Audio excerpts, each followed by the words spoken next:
இருக்கிற தீய ஆத்மாவை சந்தோஷப்படுத்த அவளே அவனை வெட்டி காயப்படுத்தி அவன் ரத்தத்தாலே பூஜை பண்ணியிருக்கான்.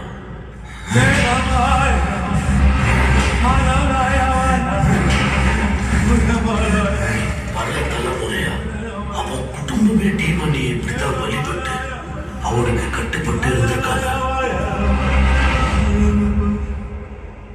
மருகன் ஞாபகன் நரகன் அனலின்